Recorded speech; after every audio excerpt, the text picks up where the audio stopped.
Good morning. This is Champ with Heron Dry Creek Farm, and I'm looking down here in our kitchen garden right below the house. Haven't got to that part of it yet. I've got perennial ryegrass in there. Man, I love it in the field, but whoo, get it in the garden, holy crap.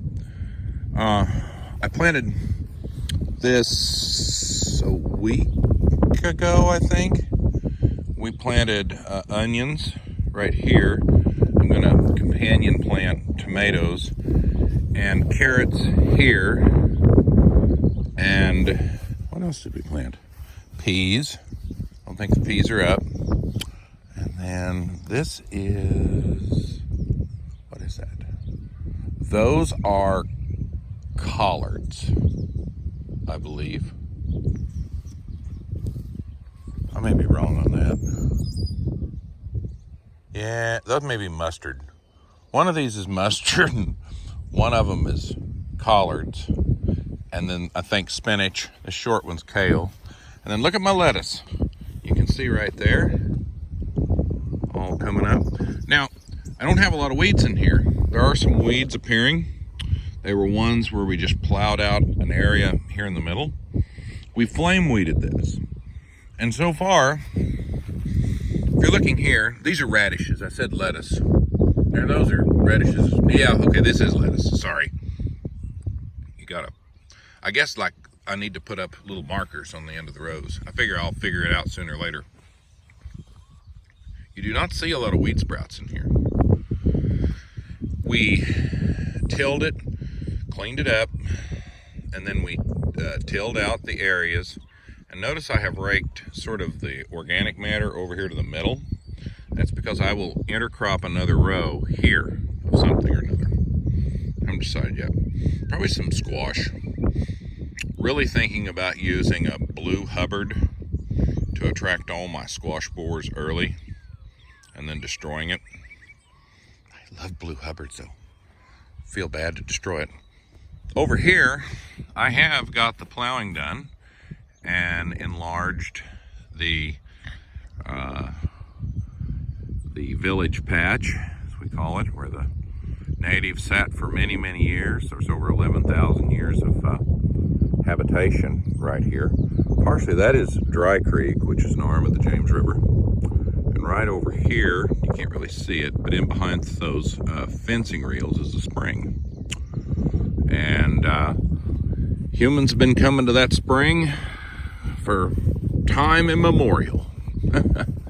This is going to be the cantaloupe patch. We're going to get our bedding hopefully down after this rain. The cantaloupes are up in the greenhouse and looking great. Above this, and by the way, down there in that big patch, we've planted 12 rows of Cherokee long-ear popcorn. I'm going to do a video on Cherokee long-ear popcorn later and why I like it. But suffice to say, that is going to be a Three Sisters bed, probably with some turnips or some amaranth grown in. I would love to hear from somebody on preventing squash borers in a Three Sisters. Do you plant, because I would want to really pack stuff in there to get the water retention value and the shade value of the squash. However, what's the balancing act? So if you've done a Three Sisters garden successfully, I've watched some videos on YouTube. There's some pretty good ones out there. Drop me a comment and let me know. This is our asparagus bed. And I'm gonna back this out here. Yeah, there we go. I've got 2 rows right there, and I grew tomatoes with them last year, and they grew wildly well. And so I'm gonna plant 1 row of tomatoes in here, companion planted. I'm just gonna companion plant the crap out of it. I'm gonna do onions. I'm going to do basil. I'm going to do, there's some of our Martha Washington coming up in this row. The Martha Washington did really well. The Purple Passion did not. Zinnias, marigolds. I love flowers. I'm gonna plant a lot of flowers. So you can see right here. Now that's a 1-year-old crown. Now I've harvested maybe 2 dozen spears out of this whole patch. And I've still got them coming up. There's ones I'm like, man, are they dead or what? And here they are. I see them. I see new growth. So we're gonna kind of just leave this alone, and then I'm gonna deep mulch it. And I want to tear up and make a raised bed that runs the length of these asparagus beds. That will help with water retention and several things.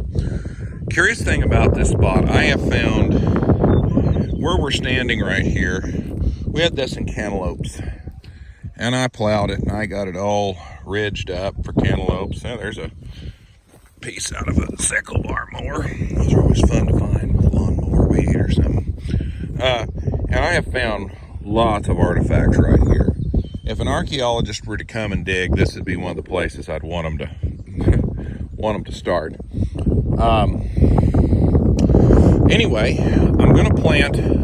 I had alluded to the fact in an earlier video that I would probably plant the watermelons on the end of the village patch there. And I think I'm going to go ahead and do that. I'm going to interplant with 12 rows of corn. I'm going to interplant all of our, probably something like Connecticut field pumpkins and maybe some winter squash. And then I'm going to take a separate bed with hay bales, yet to be seen, figured out. Better figure it out. I just put out 10 flats of squash. That's not really a big deal. They're 36. They're bigger little holes in there, 36 per flat. But like I said, I better figure it out. So yeah, it looks like we don't have a lot going on, but trust me, we do. This is also going to be covered.